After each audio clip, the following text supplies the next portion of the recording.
It all the way. Hello, everyone. Welcome back to The Whole Perspective. I'm Kevin Delory, Chief Lending Officer with EPM, joined as always with my good friend and Senior Vice President of Sales, Kenny Phillips. Today, we're lucky to have Christine Beckwith. And it was funny because I did some research and then I asked a friend, I said, could you tell me about Christine? And she said, she is a badass. So I did do some, besides the fact that we probably have the best classes in the business next to, I think, Corinne Carter is probably up there. I mean, she has a lot of different looks. Before we get into it, I'm going to turn it over to Kenny just to give a little backstory about Christine. Absolutely. Well, welcome, Christine. She's the president, COO, and master coach of Vision for Success Coaching. 30 years plus in industry. She's held many positions from originations to senior vice president of sales. She's been a recipient of multiple awards in our industry, appeared on several magazines, 4-time best-selling author. Christine's the owner of 2 magazines herself, The Vision and Women with Vision magazine. In 2008, she pivoted her career from her direct work to now serving other professionals. She refers to it as legacy years by founding 2020 Vision of Success Coaching, now the largest consulting firm in American banking and mortgage industry. Welcome, Christine. Yay. Tons of accolades. And old, apparently, with all of that. But thank you. And I'm glad you did the abbreviated version because I've sat sometimes going, okay, why don't they just say this or that? But that's great. And that's a great highlight. I love that. Yes, Jenna, there are a lot of accents. This is a New England, based show this week. Right? We should have subtitles on the bottom for the people on the West Coast. We're going to say Shaq and Pac and all those things. So I want to jump right into it because I am excited because when I did do some started doing some research, you are a badass and you are we have a lot in common, believe it or not. We both come from humble beginnings. Yep. And we both, no one handed us anything. We went out there and got it.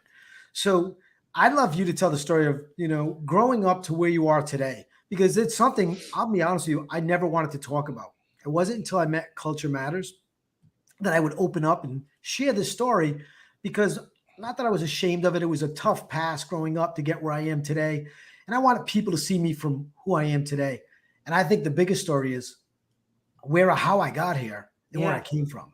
So I completely appreciate what you're saying right now in terms of, why you maybe wouldn't have wanted to speak about it in your past. And it really, does come down to not being ashamed, but just, you've been there, you've done that, you did the hard things. My story is one, I grew up in central New Hampshire. I grew up to teenage parents, which is why we were kind of in the economical status. They started from, babies themselves.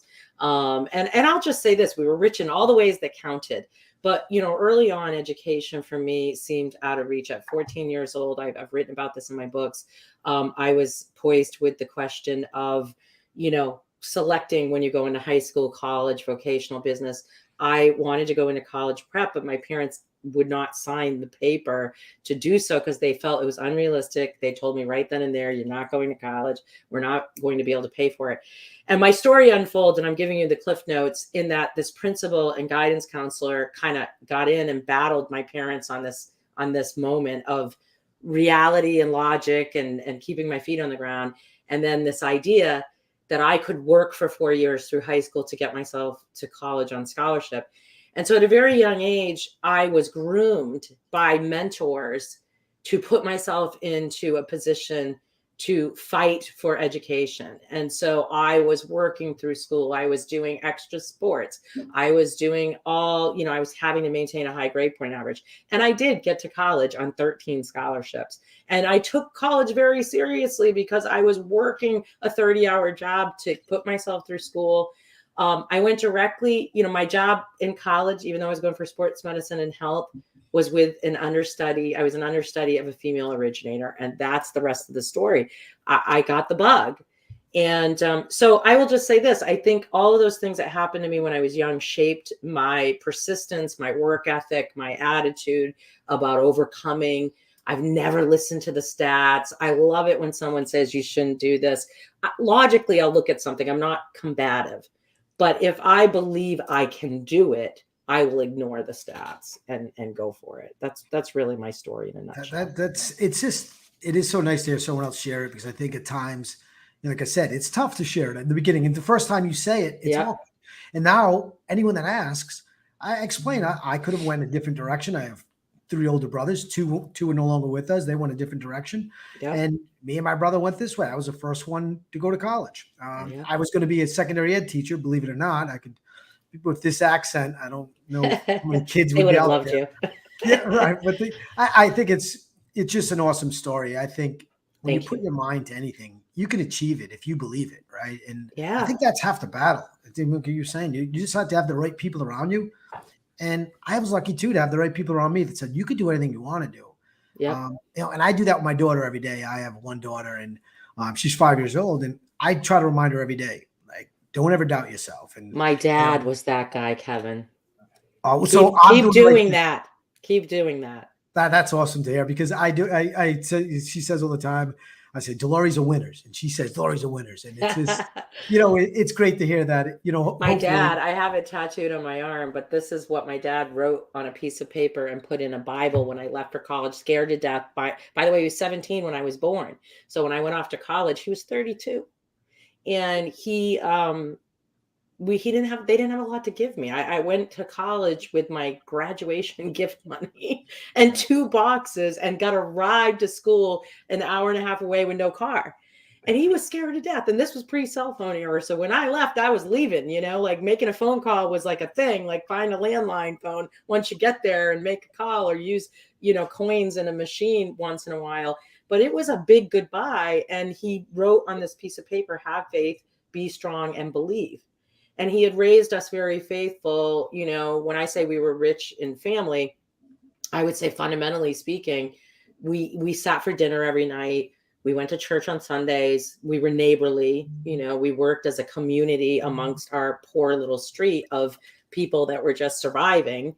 And I would say even more so, looking back now, I've never seen a neighborhood work like my childhood neighborhood worked. In my wealthier neighborhoods that I've lived in now that I've grown into a different economic status. And that's an interesting thing for me to think about. Like, it's funny how when you have less, you give more, right? Because there's an understanding of like that, like we're stronger together feeling, and that communicative feeling, and so on and so forth. I always say I am fearless, and that's not true. I have fears, but I'm more fearless than other people, because I started with nothing. So losing everything doesn't scare me, because I've already been there, and I know that there's a happy existence and material things don't define who we are or what we are. And so I'm not saying I want to lose what I've worked for. Of course not.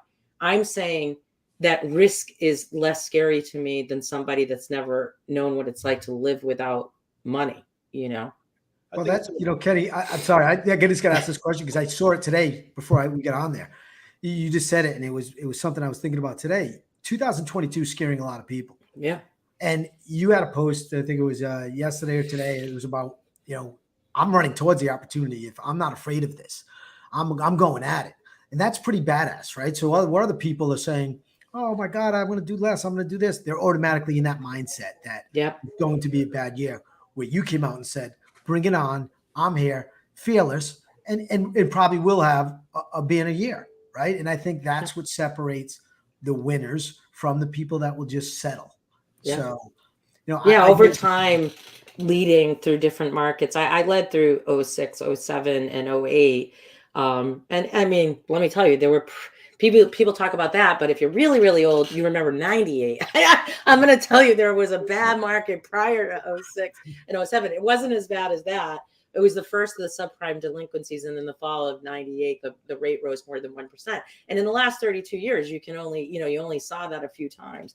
What I will tell you is that I had to help shut down an entire national organization of 1,200 people and be the person delivering that message nationally. And I spent 6 months on the road with HR people, helping build resumes to offboard people, which was the opposite of what I had done the previous 12 years. So that's kind of the darkest hour, right? And then also leading the next group, which was the early Annie Mackers under Village Home Mortgage in 07, 08, which were all guys that were on lead telephonies. And we shut the leads off because the refi market dried up. And then we went out on the road to a bunch of realtors that didn't want to see us and, you know, had no business. And it was emergent leadership. So where I am today is I feel like I've run into enough burning buildings in my career for elongated periods of time where I realized that the only way to fight the fire is to fight the fire. I'm less scared of the fires today. This is not a blowout market. This is a robust market. I've been telling all my people, we've been on our hands and knees. This is the market we prayed for in 07 and 08. We said, please, dear God, let there be equity in our future. Well, hello, we've got $38 trillion in equity. Now what is the question? And so what I'm spending my time doing is sitting in classrooms with leaders and originators and talking about common perception of why I wouldn't go get my equity in my home, which ranges from the inept homeowner that doesn't look at their property as a real estate investment all the way to the person that doesn't want to elongate their term from a shorter term, doesn't want to raise their principal, which there's tax advantages to, doesn't look at their overall portfolio, which obviously is financial wealth, and doesn't stop to say, gee, I'm trying to pay off and pay down my mortgage.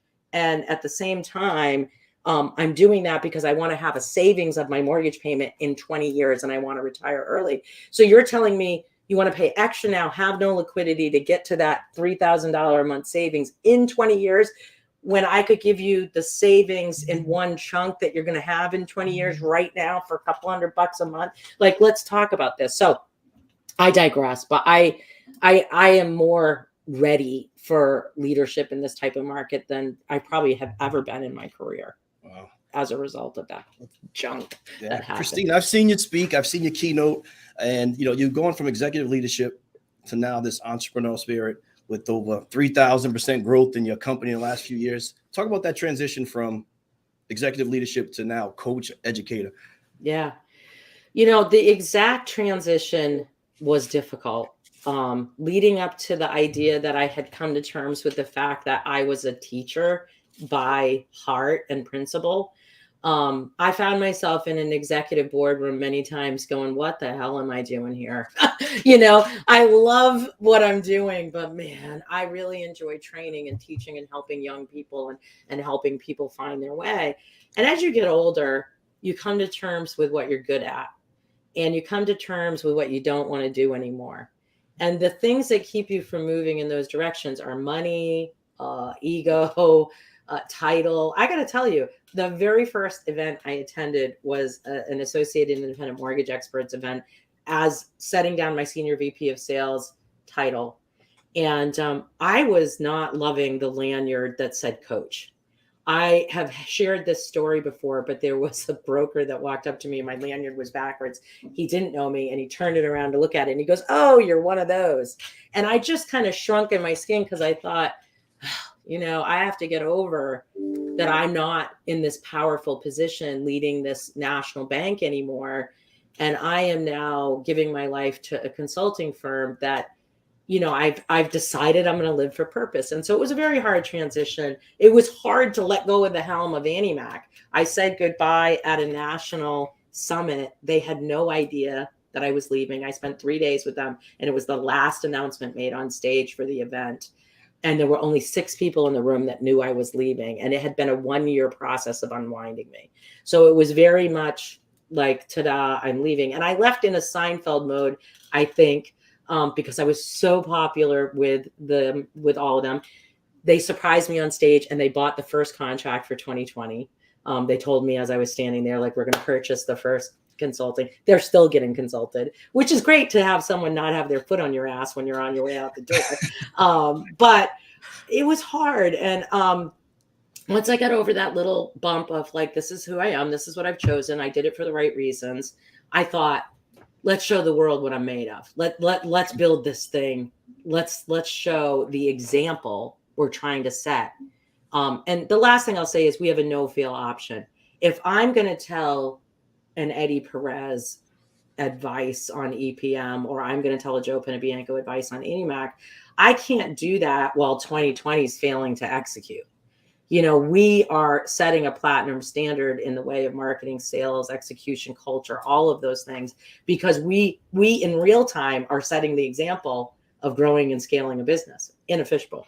And so I kind of always knew the stakes were high, like it was going to be either a complete failure or a complete success, and no middle ground. Like it had to be one or it had to be the other. And so I would say my back is into it today. And, I'm in a really good position running the company today as president. I've learned a lot along the way. I get coached. My coach and Eddie's coach is the same coach. And I will tell you that it's incredibly powerful to continue to work on myself at 52 years old. I have blind spots. And so I'm up for the challenge. Like I rise every day, like, okay, let's go. What are we going to do today? And I just drive from a real place. I'll end by saying that I have found that the fuel of authenticity is very contagious. You never forget what you said. If you promise to never lie, which I have made that commitment to do, you don't forget the facts because they're true. And, that's kind of where I'm at now. Well, that's cool. You mentioned coaching. It's so true. And we had recently hired some juniors, and it put me back into that place of being, educating someone about the business and starting from scratch. And I used to say, I don't want to do it. I can still hit 40, steal 40 bases and hit 40 home runs. I'm in the game. I don't want to be a coach. And I can honestly say that this group has brought back the passion for me in this industry to go out and kick ass. It was because to watch them and watch their success and watch the little things I shared with them bring them success. It reminded me of where I was, 25 years ago, new to this business and not knowing anything and having someone give me that same type of leadership and coaching. So that coaching sometimes to me is more rewarding than us being the number one wholesale lender in the country, right? That's, I have a goal on my desk. I look at it every day. But these guys, helping these young guys and coaching them through, to become successful has been such a breath of fresh air. And as they've given me more than I think I've given them. 1,000%. Yeah, it's such a good feeling. Yep. I'm with you 1,000%. We allow our master students to get in the room as guest coaches. A lot of them are timid because they've never hosted an educational Zoom. We have rooms that are called study halls, which are separate from our elite executive coaching. And when you go on our app, you can see the difference between the two. And I'm going to tell you, some of the most powerful places you can be is sitting in those rooms. As soon as you realize the fuel you receive back, it's so true. And it's so cliche. But if you want to be a great student, become a teacher. Right. If you want to be a great salesperson, grab a shovel, get in the ditch. Like I do a number of consulting a week. I do a number of selling a week. I act as an assistant to my 8 sales guys. And that's not a huge sales. We're all organically converted. We have never spent $1 on social media marketing or any other formidable marketing. We are homegrown by the Gary Vaynerchuk $2 a day, which is how I ended up on his stage for Agent 2021 in January of 2019, as I challenged his notion that you could build a multi-million-dollar company on nothing but organic following. And then I came back a year later following that methodology to a T, caught their attention and, had publicly done what his theory said it would do. And we're still doing it. 7 social medias, 100,000 followers, and we're posting manually without a robot daily with a human being creating the graphic design and all that. And I share that with everybody because so many people come to us with little money getting into this field. And I'm your girl, I'm your girl. You want to build something and you don't have the big budget. And I would even say this, there are a lot of people that come to me that can write a lot of big checks. And I say, stop writing the big checks. Like you can do this, this, and this. I do believe in digital strategy. I do believe in leads. I worked at telephony lead platform for 11 years. Reluctantly, H&R Block had come in and bought my company in 1996, Assurance Mortgage. I became a district area manager in the state of Massachusetts, and I would rise up all the way to SVP over that 10-year trek. And I had 900 originators and 210 branches in 14 major markets in the US. And I will tell you that was better than an MBA. That was better than a PhD in what I do. but it was telephony sales. 20 million people had their taxes done a year with H&R Block. We had that data and we manufactured that data into mortgage. And we sat and took inbound phone calls. I was a purchase-facing loan originator with a branch of originating purchase people. And so when they bought us, it was very difficult for me to accept that a complete model change was going to occur. Today, I'm grateful for those 11 years because now I can dissect a phone call 10 seconds to 30 minutes like nobody's business in like tonnage and what you do and deal killing questions and getting to the root and building rapport and all of these things that are very important in my field that I'm consulting in right now to employ education for people. That knowledge is coming in very handy right now in this market where people are looking for more at bats right now. Wow. Well, speaking about building, you have an event coming up at the end of June. We actually just got our confirmations today. The Vision Summit down in Tampa, Florida. I think it's the 28th and 29th of June. What's the motivation behind the Vision Summit and how'd that come to play? So when I started 2020 Vision, I thought you won't be surprised that I spent about 10 years examining my competition and hiring them. So I was a member of the core with my top originators for 3 years, marketing animals. I've done the Buffini, the Tony Robbins, you name it, Casey Cunningham's program, all of these things. And the reason being is that I wanted to be able to understand the excellence of consulting from the inside out, how other people did it. And again, I knew that I needed to be a niche in order to come into a saturated field of consulting and offer something like Whole Foods did to the grocery store or Subway did to fast food. Nobody needed another sandwich shop when Subway opened, and nobody needed another grocery store when Whole Foods opened. What I felt was missing was this entire ecosystem, to the question I'm going to answer for you of what drives human beings to be excellent. I think within the umbrella of mortgage, there is a lot of tactical training that we do. I mean, we will teach people how to fill out a 1003. New originators are on a track. They learn how to talk about APR. They learn about how to, explain an LSE. There's very tactical information here for originators. However, and then business owners and so on. However, we are people that have grief. We are people that have health and wellness issues. We are people that have psychological and mindset challenges. So I brought in experts that are outlier to the mortgage pro. And I said, I'm going to build the Disneyland of consulting.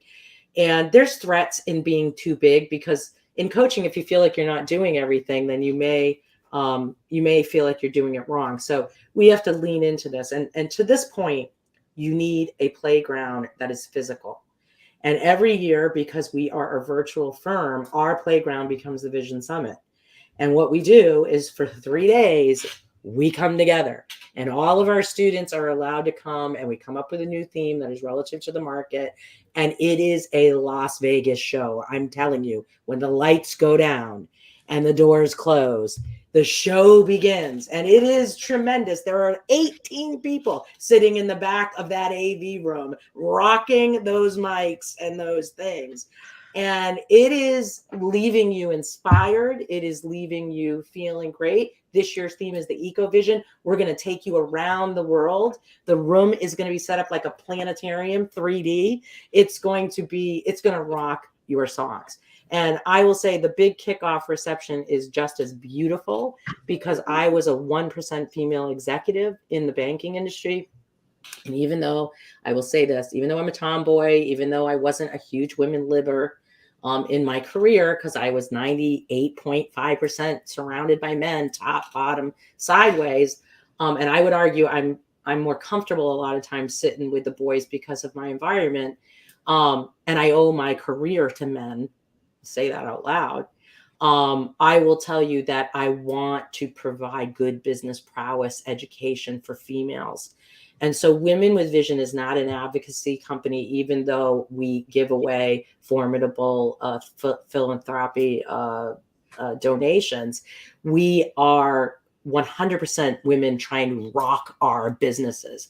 And so on the night of the reception every year, we actually give away awards to the biggest beast that you can find in this industry. And let me tell you, what's more fun than celebrating success? And so that's how we kick off our reception. It's like an Emmy night. There's a red carpet. People are dressed in gowns, and it is magnificent. And it is me leaving a legacy to other women who today occupy 15% of the sales in America in banking. And I hope we attract more and more, because they have a place that they can come and learn and be comfortable to ask questions about growing their business. So I hope everybody's coming. I will tell you that my opinion, I understand where you're coming from, because I talked with Jamie Kavanaugh at EPMX, and she shared me her story, and it's similar to yours. And I was like, wow, what can we do? Because we just can't sit back. I have a daughter, right? Like, what can I do different? And immediately we went back. We hired 3 new female account executives. We have 2 junior female account executives. Let's do our part, right? Yeah. Because I want that same opportunity for my daughter. Maybe Brooklyn someday wants to. I hope she does, and I hope she wants to, do something different. I love that. Maybe, but whatever she wants to do, I want her to be the best at it.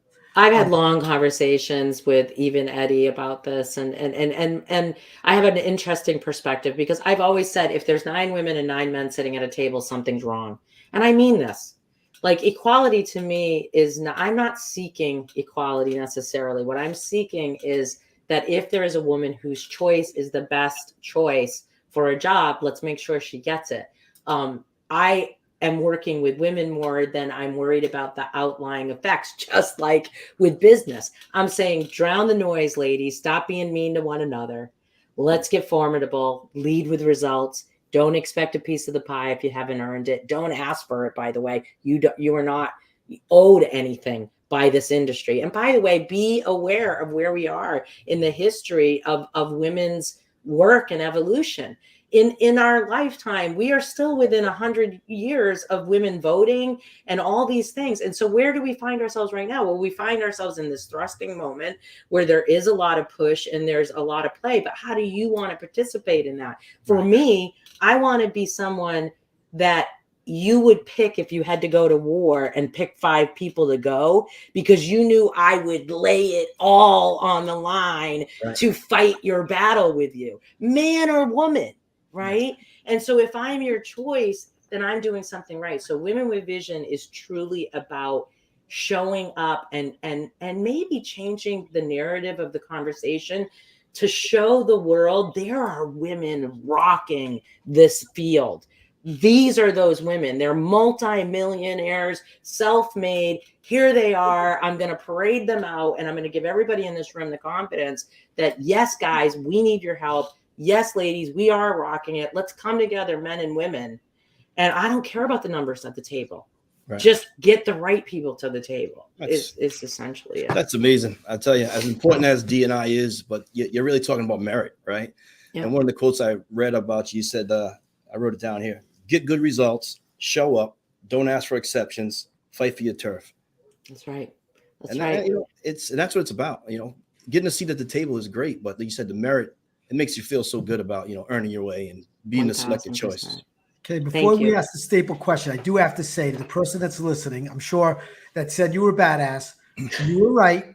I am now, I have a crush on Christine Beckwith. She is a badass. And yes, I would be in a foxhole with you any day of the week. And if you said charge, I'd be right next to you. So awesome. Without a I wouldn't let you down, dude. I wouldn't let you down. I promise you. So yeah, the final question, Christine, the podcast is all about value and defining your value. So if you had one thing you want to say, how do you define your value in our mortgage industry? Yeah. I think that I know where we're going in this market, and I think I know how to get there. And so what I'm going to tell you is there are going to be a lot of people that fail this year. I don't know if that's going to be you, but there's no time to waste. I'm going to tell you that if you came into the market in the last 36 months and you think that market was normal, it wasn't. In my 35 years, 12 years of those were lowering rate markets. And the rest of the time was the market we're in right now, which is purchase and cash out refi. So you got to get comfortable with where we're at. And if you don't know what the hell you're doing right now, you better look around the room and figure out you're a mortgage expert and everyone in the world's looking at you for economic news. And what does that mean? It means understanding past markets. It means understanding this market. It means getting comfortable with the conversation. My value comes from not wasting people's time. I am a very, I would say my greatest value, and now, probably today, my greatest asset is stripping back excuses people make to themselves. I will unsell people that are calling to come here if they sound wobbly. And I will say, you are not ready to do this. You know why? Because you're going to be my next guy that quits 3, 4, 5 months in. You're going to waste my money that I invested on this huge onboarding process to get you started. You got to come back. And now your path of entry is going to be convincing me you deserve a seat in my community, because I got the players over here and I got the people that are working hard. And so I'm good at, like, I'm that friend that's going to tell you when you're bullshitting yourself because you're being emotional. I'm that friend that's going to tell you when you're headed down the wrong path because of ego. Why? Because I've had people that have taught me or shown me when I was really egotistical. We all have egos, and my ego drove me for a long time. I think I've always been a good person. But I think that I wanted to succeed. And I didn't really know why I was always overachieving. I know today why. And I've kind of fixed a lot of problems that I had internally. And today my life looks very similar to the way it used to when I was that person. But I drive from a different seat today. And, I'm writing a book right now called Finding Honor, The Journey to the Truth. It will be probably my most powerful writing. And it's going to be a teaching book that I'm going to do. I'm going to actually do retreats with. I just bought a huge retreat house for 2020 in January. And we're going to start bringing people in for workshop retreats, and Finding Honor will be one of them. And it's all about people that want to get in the room and get honest with what makes you the most powerful person you can be in your life. And I'm going to tell you, it is undeniable to me that my power has come from not gossiping, being 100% honest, being willing to stand in conflict, facing my enemies directly. I had something happen last night that was not fun from another industry person. And I started to write a text to somebody that knows that person. And then I said, no, I'm going to go straight to the person that's saying it. And I literally went, boom. And that conversation took place within 20 minutes on the phone. And I know probably a lot of people would have danced around something like that. And I didn't. I said, let's talk. We're in disagreement on this, but I think the best way we can both get through this. And interestingly, we settled our differences on a couple points, and one we decided to agree to disagree. But I think there's a mutual respect between two people that are competitors. And I'm not a person to deal on that today in a way that would maybe make me less than integrity. So that's the value I bring: honesty, I hope, integrity, passion, belief. I believe in you. If you give me your faith, I'm on your team. And if I'm on your team, you got a lot of power on your team. And I have limited seats over here as to who I'm going to let in this world. And so people that are going to come sit here in the time that I'm doing this, they're going to be just like me. They're going to be going for it. They're going to be reaching and pushing. And so I hope that's valuable. It's definitely valuable. And it lived up to the boss stamp that one of our colleagues gave you. Awesome. I want to thank you for your masterclass in badassery. Absolutely. I'm fired up. I want to go get on the phone right now. Yay! Let's go. I'm going to kick the shit out of someone on that golf course. I should have said that, but I'm ready to go to it. Yeah. You don't want You're going to win today, Kevin. Right. You're going to win today. I want to thank you, Christine. This was great. I am now a raving fan. I can honestly say that. I'm excited. I did read the forward of your last book, but I'm going to go get the book because I want to read it. I do want to learn more. I'm excited for the summit, as is Kenny. Thank you for giving us this time today. This was great. Thank you. And I want to thank everyone for listening to The Whole Perspective. I mean, you guys just really got to hear some magical stuff. This stuff is powerful. You put in words the way I feel sometimes, and I can't get it out. And that was so great to hear. And that's why I was so jumpy and excited. I'm fired up today. I would ask everyone to continue to tune into The Whole Perspective, or check out EPM on Broker Success Community and Facebook group, or at EPM Broker Success on LinkedIn, or at EPM Wholesale on Instagram. Thank you so much, Kenny. Thank you so much, Christine. Thank you, Thank everyone. you, everyone. Thanks, Christine.